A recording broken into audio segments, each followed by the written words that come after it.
காங்கிரஸ்காரங்களே காமராஜ் ஆட்சி தான் சொல்லுவாங்களே தவிர அண்ணன் பீட்டர் அல்போன்ஸ் ஆட்சி கொண்டு வருவோம், அண்ணன் செல்வ பிறந்தகை ஆட்சி கொண்டு வரும் யாரும் சொல்றாங்களா? சொல்ல மாட்டேன்ட்டாங்கன்னா அவங்களாலேயே முடியாத ஒரு பெரிய ஒரு சிக்கல் தான் இருக்கு. ஏன்னா அவங்களுக்கு தெரியும், அது காமராஜருக்கு முன்னாடி பின்னாடி கூட சொல்ல முடியாதுங்கிற மாதிரி. இதெல்லாம் நல்லாட்சிங்கிறது கடந்த காலம் அப்படிங்கிற மாதிரி ஆயிடுச்சு, எதிர்காலம் இல்லைங்கிற மாதிரி போச்சு. அந்த இலவசம் என்பது நத்திங் பட் சீட்டிங் அப்படின்றாங்க, ஏமாற்று வேலை தான் அப்படின்னு சொன்னாங்க. பார்த்தா ஒரு கட்சி வந்து இலவசங்களை அறிவிச்சது, இன்னொரு கட்சி வந்து நாங்கள் இலவசங்களை ஒழிப்போம், இலவசங்கிற வார்த்தையை ஒழிப்போம். அப்புறம் எப்படிங்க செய்வீங்கன்னா விலையில்லா அப்படின்னு சொல்லிடுவோம் அப்படின்னாங்க. இலவசத்துக்கு பேர் எப்படி கொண்டு வந்தவங்க? இது வந்து இலவச திட்டம், அது வந்து விலையில்லா திட்டம் அப்படின்னு என்னங்க பண்ணுவீங்க? நாங்கள் இது வந்து இலவசமா கொடுக்கலங்க, விலை இல்லாமல் கொடுக்குறோம். என்ன கண்டுபிடிப்பா சாமி? நமக்கு வந்து அந்த கண்டுபிடிப்புகள் வந்து அரசியல்வாதிகள் தான் கட்டுக்கணும். சாத்தூர்ல பட்டாசு ஆலை விபத்துல வந்து 27 பேர் இருக்கிறாங்க. அதுவும் எங்க மாவட்டத்தை சேர்ந்தது. 27 பேர், 1-2 ஒரே விபத்துல 27 பேர் வந்து இறக்குறாங்க. அது இறந்தவர்களுக்கு 3 லட்சம் ரூபாய். அது வந்து அவன் பாவம் தொழில் பண்ணி வேலை பார்க்கும்போது செத்து போயிட்டான், அதனால 3 லட்சம் ரூபாய் தான். குடிச்சு போய் செத்து போயிட்டான்னு 10 லட்ச ரூபா கொடுத்துருப்போம். அரசாங்கம் 3 லட்ச ரூபா கொடுக்குது, அதை பசுமை தீர்ப்பாயம் வாலண்டரி என்ட்ரி 10 லட்ச ரூபா கொடுக்குன்னு சொல்லுது. அதை எதிர்த்து சுப்ரீம் கோர்ட் வரைக்கும் போயிருக்கிறாங்க தமிழக அரசு.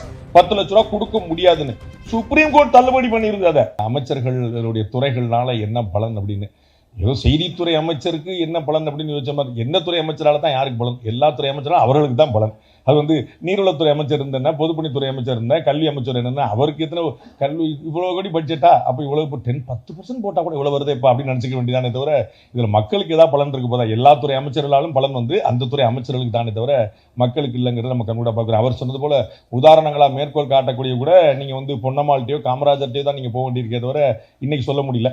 அது அண்ணன் மேல தப்பு இல்லை, காங்கிரஸ்காரங்களே காமராஜ் ஆட்சி தான் சொல்லுவாங்களே தவிர அண்ணன் பீட்டர் அல்போன்ஸ் ஆட்சி கொண்டு வருவோம், அண்ணன் செல்வ பிறந்தகை ஆட்சி கொண்டு வரும் யாரும் சொல்றாங்களா? சொல்ல மாட்டேன்ட்டாங்கன்னா அவங்களாலேயே முடியாத ஒரு பெரிய ஒரு சிக்கல் தான் இருக்கு. ஏன்னா அவங்களுக்கு தெரியும், அது காமராஜருக்கு முன்னாடி பின்னாடி கூட சொல்ல முடியாதுங்கிற மாதிரி. இதெல்லாம் நல்லாட்சிங்கிறது கடந்த காலம் அப்படிங்கிற மாதிரி ஆயிடுச்சு, எதிர்காலம் இல்லைங்கிற மாதிரி போச்சு.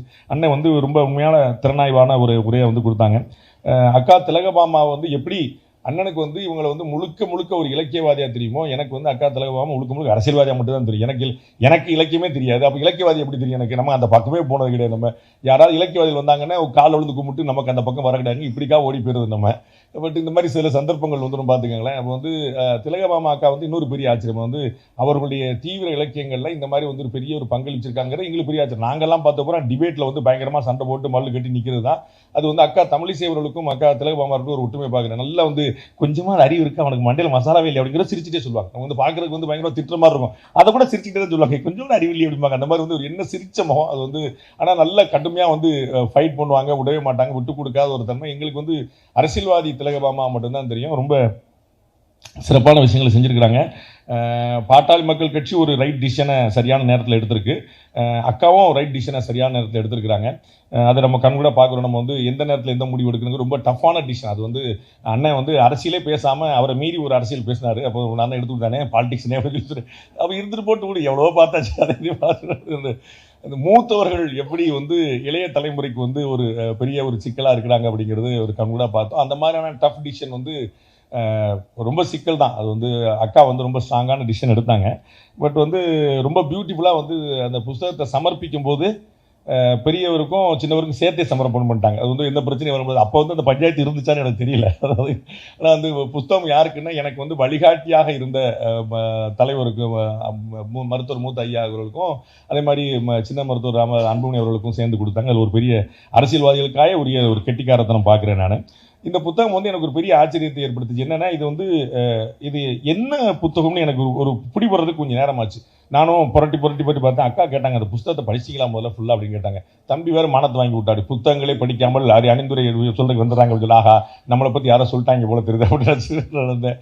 அப்போ வந்து அக்கா கேட்டாங்க, அந்த மாதிரி நீங்கள் புக்கை படிச்சிங்களா அப்படின்னு. நான் சொன்னேன், படிக்க வேண்டிய விதமாக நான் படிச்சிட்டேன் அப்படின்னு சொல்லி சொன்னேன். நான் வந்து அதுக்கு சில ட்ரிக் இருக்குது, நான் அப்புறம் நம்ம தனியாக யாராவது கேட்டிங்கன்னா சொல்கிறேன். நான் வந்து டேனியலுக்கு சொல்லியிருப்பேன் வகுப்பில். அது மாதிரி வந்து அதில் வந்து பார்க்கும்போது ரொம்ப ஆச்சரியமான விஷயங்கள் இருந்துச்சு. அது வந்து டைரி மாதிரி இருக்குது. எனக்கு வந்து இது வந்து முகநூல் படைப்புகளுடைய தொகுப்பு மாதிரி இருக்குது, கட்டுரை தொகுப்பு மாதிரி இருக்குது, அறிக்கை தொகுப்பு மாதிரி இருக்குன்னு எல்லாமே இருக்குது. அது ஃபுல்லாக நம்ம வந்து படிக்கும்போது வந்து ஒரு அவங்களுடைய அறிக்கையில் கொடுத்துருக்குறாங்க, அவங்களுடைய ஃபேஸ்புக் ஸ்டேட்டஸை கொடுத்துருக்குறாங்க, அவங்களுடைய கருத்தை வெளிப்படுத்திருக்கிறாங்க, என்னைக்கோ ஒரு கட்டுறதுங்க. அப்போ என்ன இருக்குன்னு பார்க்கும்போது நமக்கு வந்து முழுக்க படிக்க எனக்கு ஒரு ரொம்ப ஆச்சரியமான ஒரு விஷயம் ஒன்று பிடிபட்டுச்சு. படிக்க எனக்கு ஒரு பிடிப்பட்ட விஷயம் வந்து இது வந்து நெஞ்சுக்கு நீதி கலைஞருடைய புத்தகம் மாதிரி இருக்குது. இது வந்து தினத்தந்தி மாதிரி இருக்குன்னு எனக்கு 2 எண்ணங்கள் தோணுச்சு. ஒன்று என்ன அப்படின்னா, நாங்கள் வந்து வேறு வேறு ஊடகங்களில் இருந்தாலும் வந்து தினத்தந்தியை வந்து ஒரு ரெஃபரன்ஸுக்கு வச்சுப்போம். நாங்கள் வேறு ஊடகங்கள் இருந்தால் கூட நம்ம அந்த வரலாறுலாம் பின்னாடி என்ன நடந்துச்சுலான்னு பார்க்கும்போது தினத்தந்தியில் தான் மிஸ் ஆகாமல் நியூஸ் இருக்கும். நம்ம வந்து எதுவாக இருந்தாலும் போட்டுருவாங்க. மற்ற எல்லா ஊடகங்களையுமே வந்து சில ஒரு பக்கத்தை சில சேர்ப்பாங்க, சில சேர்க்க மாட்டாங்க. தினத்தந்தி ஊடகத்தில் எல்லாத்தையுமே எடுத்து போட்டுருவாங்க. அப்போ நம்ம வந்து ஒரு நாளைக்கு ஹிஸ்டாரிக்கலாக நம்ம வந்து குரோனாலஜிக்கலாக எடுக்கும்போது இந்த சம்பவம் நடந்துச்சா இல்லையான்னு பார்க்கறதுக்கு நீங்கள் வந்து ரெஃபர் பண்ணி பார்க்கறதுக்கு பேக் டேட்டில் பார்த்தா இருக்கும். அதை மாதிரி வந்து அக்காவுடைய புத்தகத்தில் நமக்கு வந்து அவர்களுடைய கருத்து ஒரு பக்கம் இருக்கட்டும், அன்னைக்கு என்ன நடந்துச்சுங்கிற ஒரு வரலாற்று பதிவு நமக்கு வந்து ரொம்ப முக்கியமாக கிடைக்குது. அதுலேயே ஒரு 4-5 பதிவுகள் நான் எடுத்தேன். ரொம்ப முக்கியமாக கவனிக்க வேண்டியதாக இருந்துச்சு. நான் மறந்துட்டேன். நம்ம வந்து காலப்போக்கில் வேற நம்ம ஆட்சிகள் அரசியல்வாதிகள் இருக்கும்போது நமக்கு பிரச்சனைக்கு பஞ்சம் இல்லை. நம்ம பழைய பிரச்சனை தான் பேசணுங்கிற அவசியம் இல்லை. மறுநாள் புது பிரச்சனை அவங்களே கொடுத்துருவாங்க. அதனால நமக்கு வந்து பழசை தேடி நமக்கு வந்து இப்படிதான் பிரச்சனை. அப்ப இதை திருப்பி ரீகால் பண்ணி இந்த புத்தகத்தை படிக்கும் போது ஆமா இப்படி நடந்துச்சு இப்படி நினைச்சுங்கிற அப்படிங்கிற பல விஷயங்களே ஞாபகம் வந்துச்சு. அப்படி வந்து ஒரு ரீகால் பண்ணக்கூடிய அளவில் ஒரு தினத்தந்தி பேப்பர் மாதிரி இருந்துச்சு பார்க்குறேன். அப்புறம் வந்து கட்டாயமா ஒரு நெஞ்சுக்கு நீதி மாதிரி இருந்துச்சு. கலைஞருடைய வரலாறு அது அவருடைய நெஞ்சுக்கு தான் நீதி. அதுல வந்து ஒன்றும் குழப்பம் இல்லை. இருந்தாலும் கூட அதுல வந்து ஒரு நியாயம் இருக்குல்ல. நமக்கு வந்து ஒவ்வொருத்தருக்கு டைமென்ஷன் மாறினாலும் அதுல வந்து ஒரு ஃபேக்ட் இருக்கும்ல. நீங்க வந்து அதை வந்து அவர்களுடைய பார்வை மாறி இருக்கும் நமக்கு வந்து. ஆனா வந்து சம்பவம் உண்மையா இருக்கும்ல.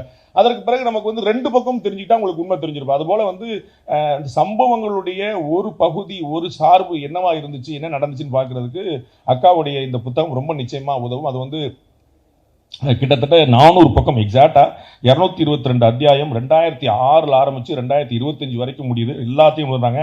அவங்க வந்து அணிந்துரை ஏன் இதுல இல்லை அப்படின்னு எனக்கு ரொம்ப ஆச்சரியமா இருந்துச்சு. அதுக்கு ஒரு போட்டு சின்னையாட்டியோ பெரியாட்டியோ வாங்கியிருக்கலாமே அப்படின்னு யோசிச்சேன். அண்டு நான் இலக்கியவாதி பத்தி பேசும்போது நான் புத்தகத்தை படிக்கும்போது நினைச்சேன், புதுமை பித்தனை ரெஃபர் பண்ணக்கூடிய ஒரு அரசியல்வாதி வந்து நமக்கு வந்து ரொம்ப ஆச்சரியம் தான். அது வந்து யாருன்னு கேட்டுருவாங்க. யாராவது அரசியல் தலங்களில் போயிட்டு நீங்க புதுமை பித்தன் படிச்சிருக்கீங்களா, யாருங்க அது வந்து எந்த கவுன்சிலர், எந்த மாவட்டம், எந்த வட்டம் கேட்டுருவாங்க. அந்த மாதிரியான ஒரு சந்தர்ப்பத்தில் வந்து அவரை மேற்கோள் காட்டி அரசியல் கட்டுரையில அவரை ரெஃபர் பண்ணி கொண்டுங்கிறது ரொம்ப ஒரு பெரிய ஆச்சரியமா இருக்கு. அப்ப இந்த 2 தரப்புகளுக்கு இடையில நமக்கு வந்து வரலாறு ரொம்ப முக்கியம், நோ டவுட். வரலாறு பதிவு பண்ணிட்டே இருக்கணும். அது வந்து நிறைய நம்ம கேட்டிருப்போம், வரலாறு படிக்காதவர்களுக்கு வரலாறு கிடையாது, வரலாறு படிக்காதவர்கள் வரலாறு படைக்க முடியாதுங்கிற பார்க்குறோம். அப்போ வந்து இது வந்து ஒரு வரலாற்று பதிவாக நான் பார்க்குறேன். இத்தனை காலகட்டத்தில் கிட்டத்தட்ட ஒரு ஆல்மோஸ்ட் ஒரு 20 வருஷத்தில் வந்து ஒரு 222 கட்டுரைகள் அந்த மாதிரி வந்து பண்ணியிருக்காங்க. அப்போ அவ்வளோ தொடர்ந்து அந்த எழுத்து வரும்போது என்னென்ன சம்பவங்கள் நடந்தது அப்படிங்கிறது ரொம்ப முக்கியமான விஷயமா இருக்குது. வந்து கவனிக்க வேண்டிய விஷயம். அதில் உண்மை என்ன இருக்கு, அவங்க மாற்று பார்வை என்ன இருக்குங்கிறது அவர்களுக்கான விஷயம். அதை வந்து அவங்கவுங்க பார்வைக்கு வரும். அந்த பார்வைக்கு தூண்டுகோலா இந்த புத்தகம் வந்து கட்டுரைகள் இருக்குங்கிற பார்க்குறேன். இலவசத்தை எதிர்க்கக்கூடிய துணிச்சல், அது வந்து அவருடைய கட்டுரையில் வந்து அது இலவசம் என்பது நத்திங் பட் ஒரு ஏமாற்று வேலை அப்படின்னு சொல்லி சொல்றாங்க. நம்ம பார்த்துருப்போம், இன்னைக்கு இருக்கக்கூடிய கட்சிகளில் பாட்டாளி மக்கள் கட்சி போல மக்களுக்கான பிரச்சனைகளை ஆழமா குரல் கொடுக்கக்கூடிய கட்சி இன்னொரு கட்சி பார்க்க முடியாது. நான் வந்து பல மேடைகளை சொல்லியிருக்கேன். அது வந்து இடதுசாரி கட்சிகள் பார்வை இருந்தாலும் அவருடைய குரல் ரொம்ப பலவீனமானதா இருக்கும். ஆனால் மருத்துவர் ஐயாவோ சின்னையாவோ அந்த குரலை ரொம்ப வலுவா எடுத்து வச்சிருக்கிறாங்க. மது ஒழிப்பு பிரச்சனை அண்ணன் மாலன் குறிப்பிட்டது போல அதுல வந்து ரொம்ப தீவிரமா திடமா உண்மையிலேயே சீரியஸா இருக்கக்கூடிய கட்சி வந்து பாமக. நம்ம வந்து மதுவை ஒழிப்போம்னு தேர்தல் வாக்குறுதி கொடுக்காத கட்சியே கிடையாது. எல்லா கட்சியுமே கொடுத்துருப்பாங்க. எல்லா கட்சியுமே 2-3 ஆலைகள் இருக்கும், அவங்க ஆட்கள் வச்சிருப்பாங்க. அதை தாண்டி அவங்களே சேர்த்து கொடுத்துருவாங்க. நம்ம ஒரு ட்ரெண்ட் தானே பிடிச்சிடணும். என்னங்க நீங்க சொன்னீங்கன்னு கேட்டால் அது போன எலெக்ஷனுக்கு இந்த எலெக்ஷனுக்கு இல்லைன்னு வேற சொல்றாங்க. இவ்வளவு தெளிவா வந்து சொல்றாங்க. நாங்க சொன்னது போன எலெக்ஷன் பாஸ், இந்த எலெக்ஷன் பார்த்தீங்கன்னா இன்னொருத்தர் சொல்ல போன எலெக்ஷன் நாங்க சொன்னோம் எங்களை தோக்கடிச்சிங்க, அடுத்த எலெக்ஷன் நாங்க சொல்லலை நீங்க ஜெயிக்க வச்சிங்க பாத்தீங்களா அப்படின்றாங்க. இந்த மாதிரி போய் வந்து நிற்கிறது. ஆனா வந்து மருத்துவரையா அவர்களும் சரி, ஒரு சின்னவரும் சரி, இது ரொம்ப புகையிலையோட எதிர்ப்புல வந்து பெரிய அளவுல வந்து பாத்தீங்கன்னா அந்த சிகரெட் அட்டையில அந்த பெரிய அளவுல படம் போடணுங்கிறதுல வந்து ரொம்ப உறுதியா இருந்தாரு. எவ்வளவு பெரிய லாபி, அது வந்து எவ்வளவு கோடிகள் புழங்குகிற இடம், அதை தாண்டி ரொம்ப உறுதியா இருந்தாரு. மருத்துவரியா மாதிரி சீரியஸான விஷயங்கள்ல வந்து ரொம்ப பெரிய ரோல் பண்ணியிருக்காங்க அந்த கட்சி. அந்த கட்சியில இருக்கிறது அதனால தான் வந்து இவங்க வந்து நம்ம வேற ஒரு சமூகத்தை சேர்ந்தவங்களா இருந்தால் இது நமக்கு ரொம்ப பொருத்தமான கட்சியா இருக்குன்னு அவங்க வந்து இலவசத்தை பத்தி ரொம்ப கடுமையா விமர்சனம் பண்ணி அந்த இலவசம் என்பது நத்திங் பட் சீட்டிங் அப்படின்றாங்க, ஏமாற்று வேலை தான் அப்படின்னு சொன்னாங்க. பார்த்தா ஒரு கட்சி வந்து இலவசங்களை அறிவிச்சது, இன்னொரு கட்சி வந்து நாங்கள் இலவசங்களை ஒழிப்போம், இலவசங்கிற வார்த்தையை ஒழிப்போம், அப்புறம் எப்படிங்க செய்வீங்கன்னா விலையில்லா அப்படின்னு சொல்லிடுவோம் அப்படின்னாங்க. இலவசத்துக்கு பேர் எப்படி கொண்டு வந்தவங்க, இது வந்து இலவச திட்டம், அது வந்து விலையில்லா திட்டம் அப்படின்னு என்னங்க பண்ணுவீங்க, நாங்கள் இது வந்து இலவசமாக கொடுக்கலாங்க விலை இல்லாமல் கொடுக்குறோம். என்ன கண்டுபிடிப்பா சாமி, நமக்கு வந்து அந்த கண்டுபிடிப்புகள் வந்து அரசியல்வாதிகிட்ட தான் கற்றுக்கணும். அந்த சந்தர்ப்பங்களில் அந்த கூட்டத்தில் இருந்து அவர்களில் ஒரு அரசியல்வாதிகள் ஒருத்தராக இருந்துட்டு அக்கா வந்து அது வந்து ஒரு கட்டுரையில் ரொம்ப தெளிவா இலவசங்கள் வந்து ஏமாற்று வேலை அப்படிங்கிற பதிவு பண்றாங்க. அவங்க வந்து அண்ணன் சொன்னது போல அந்த புதிய கல்விக் கொள்கையை விமர்சிக்கிறாங்க. அதில் வந்து நிறைய பேருக்கு புரிதல் இல்லை. அண்ணன் ரொம்ப சரியாக முழுமையாக சொல்லிட்டாரு. அண்ணன் சொன்ன அதே வாதங்களை தான் நான் போராடம் பூரா வச்சுருக்கேன். ஆனாலும் கூட பாட்டாளி மக்கள் கட்சியும் சரி, அக்காவும் சரி, தேசியத்தை வந்து எதிர்க்காத ஒருத்தவங்களா இருக்கிறாங்கிறது ரொம்ப ஆறுதல் அளிக்கக்கூடிய விஷயம். அவங்களே வந்து வலிமையான இந்தியா வேணும் அப்படிங்கிறதுக்கான ஒரு நிறைய விஷயங்களை நம்ம வந்து பட்ஜெட் பற்றின கட்டுரைகளில் சொல்லும்போது சொல்கிறாங்க. பட்ஜெட்டில் என்னென்னலாம் இருக்கணும், தேர்தல் அறிக்கையில் என்னென்ன இருக்கும், 2019 பற்றி தேர்தலை பற்றி பேசும்போது அவர்கள் வந்து வலிமையான இந்தியாங்கிறது இருக்கணுங்கிறது சொல்கிறாங்க. அது ரொம்ப முக்கியம். நம்ம வந்து இந்தியாங்கிறது ஒரு நாடா, இந்தியாங்கிறதே வெள்ளக்காரன் கொண்டு வந்தது, அதுக்கு முன்னாடி இந்தியாங்கிற ஒரு நாடே இல்லை அப்படிங்கிற மாதிரி திரும்ப திரும்ப ஒரு பொய்யை சொன்னால் உண்மையாயிருங்கிற மாதிரி கிளம்பி ஒரு பெரிய அரசியல் தத்துவங்கள் வந்து கிளம்பிட்டு இருக்கும்போது அக்கா போன்றவர்கள் வந்து அது வலிமையான இந்தியாவுக்கான குரலையும் சேர்த்து கொடுத்துருக்காங்க. ரொம்ப முக்கியமான விஷயம். அண்டு இன்னைக்கு நம்ம பார்க்குறோம், நம்ம நடப்பதே காமராஜர் ஆட்சி தான் அப்படிங்கிற போய் நிற்கிறாங்க. அப்போ வந்து நமக்கு வந்து அக்காவுடைய புத்தகத்தை பார்க்கும்போது நம்மளால் ரீகால் பண்ண முடியுது. எங்கள் ஊருக்கு பக்கத்தில் மம்சாபுரம்னு ஒரு இடம். அந்த மம்சாபுரத்தில் ஒரு கவர்மெண்ட் பள்ளிக்கூடத்தில் ஒரு காமராஜர் சிலை, அந்த காமராஜருடைய சிலை வந்து ரொம்ப சீனித்து போயிருக்கு, ரொம்ப சுமாராக இருக்குது அப்படின்னு சொல்லிட்டு அந்த சிலையை புனரமைச்சு ரெடி பண்ணி கொடுக்கணும்னு சொல்கிறாங்க. ரெடி பண்ணி கொடுத்துட்டு அதே இடத்துல அதே பள்ளிக்கூடத்தில் அதே காமராஜர் திரும்ப வைக்கிறாங்க. அனுமதி கிடைக்கல. ஜஸ்ட் இமேஜின், கற்பனை பண்ணி பாருங்க. ஏற்கனவே இருந்த காமராஜர் சிலை அதை புனரமைத்து அதே பள்ளிக்கூடத்தில் வைக்கணும். இல்லை, அதெல்லாம் பெர்மிஷன் கிடையாதுன்னு சொல்லிட்டாங்க. இது வந்து இப்போ நடந்திருக்கு 2023 if I'm not wrong. அப்படி வந்து நடக்கக்கூடிய விஷயங்கள் அது வந்து நமக்கு ஞாபகத்தில் இல்லை, யாரும் சொல்ல மாட்டாங்க, கேட்க மாட்டாங்க. அது கூட்டணி என்னாச்சு, இதெல்லாம் நமக்கு என்னன்னா இந்த புத்தகம் நமக்கு அதெல்லாம் ரீகால் பண்றதுக்கு ஆமாம்ல அப்படி நடந்துச்சு. எனக்கு ஞாபகம் இருக்கு, எங்கள் ஊர் பக்கத்தில் மம்சாபுரம் அப்படிங்கிறது. ஆனால் அது மறந்து போச்சு ஆக்சுவலாக மனசுக்குள்ள. அது வந்து இப்போ வந்து திரும்பி எடுத்து கொண்டு வரும்போது ரொம்ப ஒரு பெரிய ஆச்சரியமா இருக்கு. சவுந்தரபாண்டியனாருக்கு ஒரு சிலை வைக்கணும் பார்க்குறேன். எல்லாத்தையுமே ஒரு அரசியல் கொண்டு வரணும் பார்த்துங்களேன். அது பக்கத்துலேயே வந்து இன்னொரு சிலையும் சேர்த்து வச்சிருந்தாங்கன்னா அனுமதி கொடுத்துருப்பாங்க. அப்படி இல்லைங்கிறனால அது அனுமதி கிடைக்காம போச்சு நினைக்கிறேன். பட் அது மறக்கக்கூடாத ஒன்று சொல்ல இருக்கு. அதே மாதிரி இன்னொரு சம்பவம் அக்காவுடைய புத்தகத்தை படிக்கும்போது ஞாபகம் வந்துச்சு. சாத்தூரில் பட்டாசு ஆலை விபத்தில் வந்து 27 பேர் இருக்கிறாங்க. அதுவும் எங்கள் மாவட்டத்தை சேர்ந்தது. 27 பேர், 1-2 ஒரே விபத்தில் 27 பேர் வந்து இறக்குறாங்க. அது இறந்தவர்களுக்கு 3 லட்ச ரூபா. அது வந்து அவன் பாவம் தொழில் பண்ணி வேலை பார்க்கும்போது செத்து போயிட்டான், அதனால 3 லட்ச ரூபா தான். குடிச்சு போய் செத்து போயிட்டான்னு 10 லட்ச ரூபா கொடுத்துருப்பான். குடிக்காம வந்து வேலை பார்க்கும்போது செத்து போயிட்டா 3 லட்ச ரூபா தான். ஸோ வந்து 27 பேர் இறந்திருக்கிறாங்க. அவர்களுக்கு 3 லட்ச ரூபா தான் அரசாங்கம் கொடுத்துருக்கு. அதை வந்து பசுமை தீர்ப்பாயம் உள்ள என்ட்ரி ஆகுது. பசுமை தீர்ப்பாயம் உள்ள என்ட்ரி ஆகி 10 லட்ச ரூபா கொடுக்கணும்னு சொல்லு. பசுமை தீர்ப்பாயத்தோட உத்தரவை தமிழக அரசு எதிர்த்து அப்பீல் போகுது. கொஞ்சம் யோசிச்சு பார்க்கணும். அதாவது பட்டாசு ஆலையில தொழிலாளர்கள் உங்களுக்கு தெரியும், நீங்க சிவகாசி மக்கள் நிறைய நீங்க இருக்கிறீங்க, நம்ம இந்த ஏரியா நம்ம பகுதி மக்கள் அங்க இருக்கீங்க, தென் மாவட்டத்தை சேர்ந்த மக்கள். அங்க வந்து இந்த பட்டாசு ஆலைகள் வந்து ஏழைகள், அதாவது குடும்பம் குட்டியை பார்த்துட்டு வேற வழி இல்லாம வேற வாய்ப்பு இல்லாம கணவன் மனைவி 2 பேருமா உட்காந்துட்டு அதை விடிய உடம்பெல்லாம் மருந்தடிச்சு உட்கார்ந்து பண்ணிருப்பாங்க. அப்படி வந்து விபத்துகள்ங்கிறது ஆண்டுதோறும் மாதந்தோறும் நடக்கக்கூடிய விஷயமா இருந்துச்சு. இந்த விபத்து அக்கா குறிப்பிட்டிருக்கக்கூடிய புத்தகத்தில் குறிப்பிடக்கூடிய அந்த விபத்துங்கிறது ஒரு மேஜர் விபத்துகள். அதுவே நிறைய நடந்திருக்கு, 20-30 நிறைய நடந்திருக்கு. அதுல வந்து ஒரு விபத்து குறிப்பிட்டாங்க 27 பேர். அப்ப அதற்கு வந்து அரசாங்கம் 3 லட்ச ரூபா கொடுக்குது. அதை பசுமை தீர்ப்பாயம் வாலண்டரி என்ட்ரி ஆகி 10 லட்ச ரூபா கொடுக்குன்னு சொல்லுது. அதை எதிர்த்து சுப்ரீம் கோர்ட் வரைக்கும் போயிருக்கிறாங்க தமிழக அரசு. 10 லட்ச ரூபா கொடுக்க முடியாதுன்னு சுப்ரீம் கோர்ட் தள்ளுபடி பண்ணியிருந்தது. அதை இல்லைங்க 10 லட்சம் இன்னும் கொடுக்காம இருக்குங்கிறது அந்த கட்டுரை வந்து வெளிப்படுது. அப்ப நமக்கு வந்து இது வந்து பழச வந்து நினைவு கூறதுக்கு ஆமா இப்படிலாம் நடந்திருக்கல அப்படிங்கிறது மேற்கோள் காட்டுறதுக்கு ரொம்ப ஒரு முக்கியமான விஷயமா இருக்குது. அதே போல வந்து இங்கே நம்ம சென்னையில பாத்தீங்கன்னா இன்னைக்கு வரைக்கும் போயிட்டு இருக்கக்கூடிய ஒரு பிரச்சனை தூய்மை பணியாளர்கள் பிரச்சனை. அக்கா வந்து ஒரு சம்பவத்தை மேற்கோள் காட்டுறாங்க. ஒரு தூய்மை பணியாளர் அவர் வந்து பணிபுரியும் போது மின்சாரம் தாக்கி விழுந்தார். அப்போ வந்து வெள்ள காலங்களில் மழை காலங்களில் தண்ணீர் இருக்குது, தண்ணீர்ல மின்சாரம் கடத்தப்படுது. அப்போ வந்து நம்ம வந்து கரண்ட் கட்டாயி வயர்லாம் தொங்கி அந்து போறதுலாம் நம்ம சகஜம் தானே. அதுக்கு வந்து நம்ம ஆட்சி கிடையாது, அரசு கிடையாது, எல்லா இடத்துலையும் இருப்பாங்க.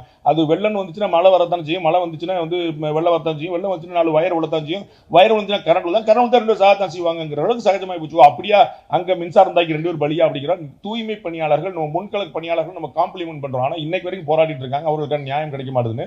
அவர்கள் அந்த பணியை செய்யும் போது ரோட்ல அருந்து கிடந்த ஒரு மின்சாரம் விழுந்து அருந்து இறந்து போறாங்க. இது வந்து நம்ம எவ்வளவு கேர்லெஸ்ஸா ஒரு விஷயத்தை வச்சிருக்கிறோம். நம்ம வந்து ஒரு அடிப்படையான ஒரு சேஃப்டி கூட நம்ம இல்லாம இருக்கிறோம். அவர்களுக்கு வந்து கிளவுஸ் கொடுக்கணுங்கிறது வந்து 150 விஷயங்கள் சொல்லப்பட்டிருக்கு. அது வந்து மேண்டேட்டா சொல்லப்பட்டிருக்கு. பட் இன்னைக்கு வரைக்கும் கடைபிடிக்காமல இருக்குங்கிற விஷயங்கள்லாம் வந்து அக்காவோட புத்தகத்துல நமக்கு வந்து நிறைய வருது. இது வந்து ரொம்ப பியூட்டிஃபுல்லான விஷயம், நல்ல விஷயம். அது வந்து இந்த புத்தகங்கள் வந்து ஒரு செய்தியாளனாகவே நான் வந்து ஒரு இலக்கிய பக்கத்துமே போகாம ஒரு புத்தக திறனாய்வு பக்கம் போகாம எனக்கு நிறைய விஷயங்களை ரீகால் பண்றதுக்கு இந்த புத்தகம் ரொம்ப அற்புதமா உதவுது.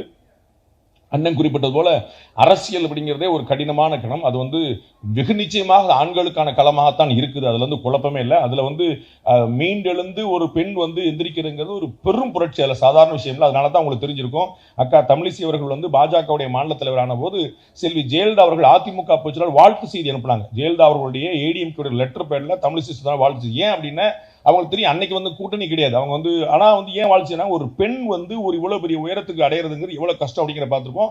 நம்ம ஊரில் உடனே வந்து பெண்களை எவ்வளோ இழித்தும் பழித்தும் பேசுவாங்கிற கண்கூடா பார்த்துருக்குறோம். அப்படிப்பட்ட ஒரு ஆணாதிக்க சமுதாயமாகவே இருக்குது. அரசியலுங்கிறது ஆணாதிக்க சமுதாயம்ல அது வந்து ஆணாதிக்கத்தோட உச்சம் அப்படின்னு பார்க்கலாம். அந்த மாதிரி வந்து ரொம்ப சுலபமாக ஒன்னாலாம் முடியாதுமா அப்படின்னு ரொம்ப அளமாக சொல்லுவாங்க. நம்முடைய கட்சியிலே சொல்லுவாங்க. அந்த மாதிரிலாம் பெரிய பெரிய துயரங்கள்லாம் தாண்டி எந்திரிச்சு வெளியே நிற்கிறங்கிறது ஒரு பெரிய விஷயம். அது வந்து அக்கா திலகபாமா வந்து கட்சியில புரோட்டோகால்ல 3வது பெரிய இடத்துல முக்கியமா இருக்கக்கூடிய அளவுக்கு வந்து நிற்கிறாங்கன்னா அது வந்து ஒரு பெரிய வளர்ச்சிக்குரிய விஷயம், பெரிய வாழ்த்துக்குரிய விஷயம். அது வந்து அண்ணன் குறிப்பிட்டது போல நம்பிக்கைக்குரியவராக இருந்தால் மட்டும்தான் அந்த இடத்துக்கு வர முடியும். ஏன்னா பொருளாளர் எல்லாரும் கொடுத்துட மாட்டாங்க. அது எம்ஜிஆர் பொருளாளராக்கும் போது அவ்வளவு பிரச்சனை வந்துச்சு. அது நம்ம சம்பளம்லாம் பொருளாளர் ஆக்கி விட்டு அவர் கணக்கு கேட்டு விட்டாரு, பெரிய சிக்கலாச்சு. அப்போ வந்து ரொம்ப பெரிய நம்பிக்கைக்குரியவராக இருந்தால் தான் வந்து அந்த பொருளாளர் பதவி கொடுக்க முடியும். இப்போ அந்த கட்சியில் வந்து எல்லா கட்சியிலுமே பார்த்தீங்கன்னா பொருளாளர் எப்படி சேஃப்டி வச்சுருந்தது அந்த மாதிரி வந்து எங்கேயோ சம்பந்தம்லாம் வேற ஊரில் இருந்தால் கூட அக்கா பொருளாளர் இருக்காங்கன்னா அந்த அளவுக்கு ட்ரஸ்ட் அவங்க சம்பாதிச்சிருக்காங்க அப்படி பார்க்குறோம். அவங்க வந்து பணத்தை சம்பாதிக்காம ட்ரஸ்ட்டை சம்பாதிக்க ஒரு மிக முக்கியமான விஷயம் வந்து இன்னும் நிறைய உயரங்களை தொடரும். 2021 அசம்பிளி எலெக்ஷனில் போட்டிட்டு இருக்காங்க சட்டமன்றத்துக்கு.